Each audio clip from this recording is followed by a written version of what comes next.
After you watch this video, visit our Military Retirement Blueprint portal where you can get access below in the link.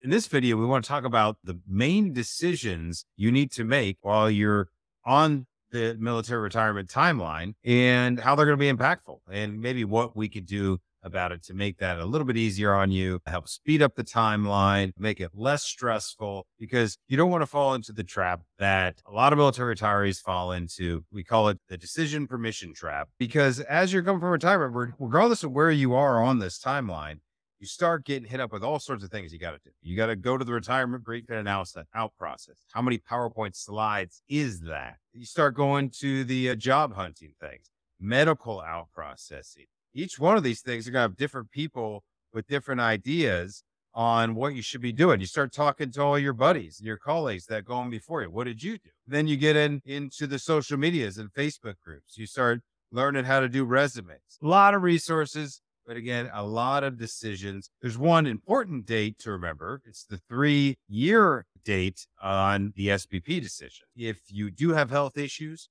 or you're already retired and you don't know about this, you should talk to us about that 3-year date. But either way, you're going to be out here with a new job or trying to find some sort of income and lifestyle and wondering, did it work out? Did I make the right decision? How do I know? And that's what I found for most military retirees that are frustrated with the process. So what's the hang up that's causing this problem? It's the 3 main areas that you are being told to focus your attention to. And when you're just following orders going through this approach, you're never going to truly figure out what it is that's uniquely interesting to you. So remember the compounding curiosity. If you haven't watched that video, make sure you check that out. But of course, we have the transition assistance program, and then we have the VA, and then we have finance. We want to make sure that we're coming out and getting some sort of idea of what our identity is and really how we're going to get paid. We call that a job or a career or whatever you want, income. With the VA, we want to get our disability rating. Right? What's our VA disability rating? And then on the finance side of things, what's the strategy? Saving for retirement? Are you getting financial benefits? Whatever. And so this just seems, okay, we'll do the cookie cutter approach and follow the standard path that we did while we were in active duty. And it made a little more sense on active duty because all these things are all the variables involved were pretty much fixed cost. You know your rank, you know your time in service. Unless you're a dual income situation, that you're only making so much money. If you aren't already a very successful investor and become high net worth, like some have figured out how to do while on active duty, you're probably doing pretty well financially, especially as an officer, and especially at retirement. This is the opportunity to do just that, to stop following the orders and recognize that these programs are put in place for the average, right? That's the idea. What are the average ratings for particular medical conditions? What are the average opportunities in translated skill sets on average, not average as in quality, but on average, what are the results for particular things?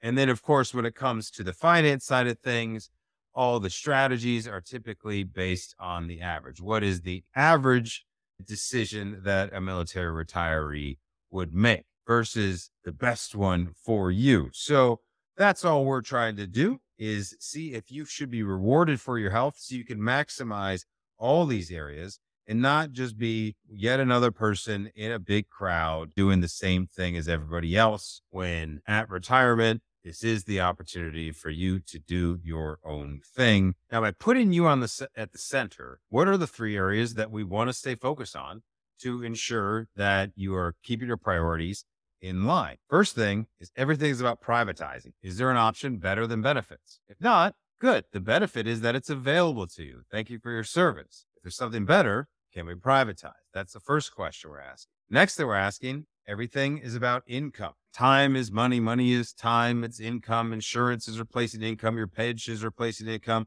Your retirement accounts are replacing income. It's all about income. Let's focus on that and increasing our sources of income and minimizing ways that it is being taken from you or penalized, or there's ways of losing future income for yourself or your future legacy. And the last area of our main focus is, of course, health. Health is wealth. I'm not saying everybody's got to be out there being a marathon runner all we're doing is acknowledging the reality that health is going to impact wealth one way or the other. If it's a negative financial impact, how are we going to prepare and strategize for that? Or if you're not being rewarded for your health, can we do things to impact it? Or if you'd like to improve your health so you can take better advantage of your money, then we want to do that, because what tends to end up happening, a lot of will be doing well in one or two of these areas. Folks will be totally on their own and they've created their own thing and maybe even made some money, but they've neglected their health. A lot of people go independent and self-employed. I did that. I was totally free financially, traveling the world, but didn't take care of my health at all.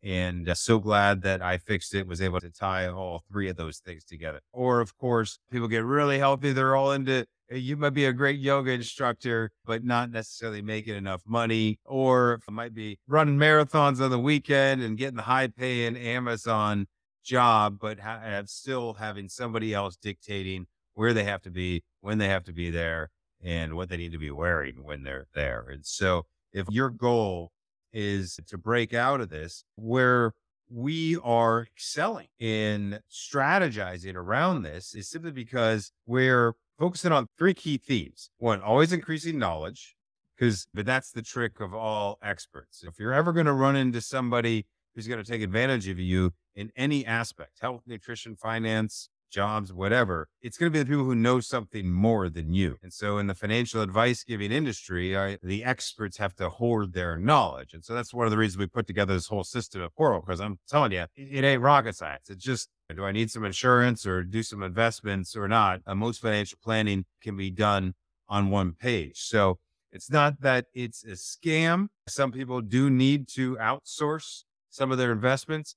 Our argument at US VetWealth, especially when you want to break away from the standard path, assuming you want to privatize more, then the opportunity for you is to simply just take more control back of your finances. And rather than outsource a comprehensive investment strategy, rather you're going to particular resources and consultants to solve problems, do particular strategies as needed. And sometimes they become more comprehensive and more involved. But what we're doing with US VetWealth and the Survivor Benefit Plan is really kind of opening a can of worms to this whole concept of being more privatized with your approach. But it only starts if you're constantly becoming more and more aware of what is my real situation. I'm now high income earning, retiree, kids are older, I'm in my 40s and 50s. What's changed from how I was doing my strategy prior to the military? Are the benefits what I thought were? Is my health what I thought it was going to be? Quickly looking at questions like that are often overlooked. Just answering them and saying, all right, I actually am healthy. Oh, there's something I can do about it. Let's do it. Right? Most are just completely ignoring it.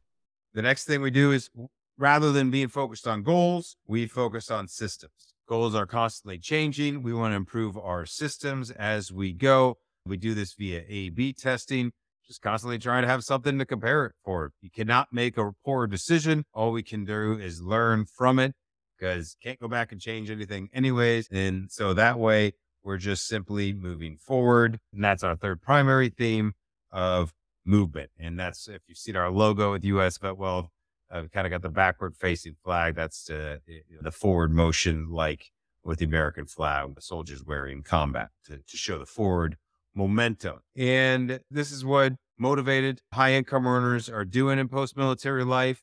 You have an opportunity to join that community. Again, why this approach is so important is because it allows you to take more control over your decision-making process to reduce the stress. Yes, you're going to have to go off to the VA and go through some of that process, but now maybe weigh the importance a little bit more, get a little bit more knowledge, develop a system around it, and say, is going through this process going to benefit me? Is it going to keep me moving forward, or is it going to slow me down? Just like with the transition assistance program, of course, go learn and see what everybody else is going through, but sit back, watch.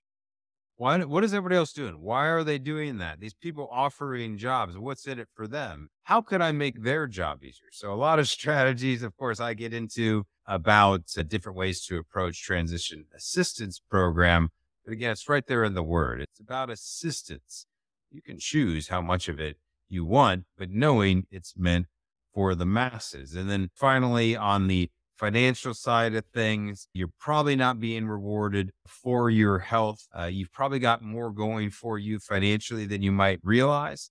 And it's an opportunity now for you to just make some decisions to reposition the opportunities you've created, maximize what your biggest investment to date is, a pension, a military pension worth multi-millions of dollars. And so what if you could duplicate that? That's the real opportunity we want to introduce you to with the private pension approach at US VetWealth. Make sure you watch that video if you haven't. And if you're ready, go ahead and schedule a discovery call with myself or one of my colleagues, and we'll talk to you more about how that would look for you. We'll see you in the next video. Thanks again for watching this video. If you'd like to see more lessons such as this and a number of articles on topics around survivor benefit plan, thrift savings plan, I'd like to invite you to our new military retirement blueprint. You can get access in the link below, and we'll see you inside the new portal.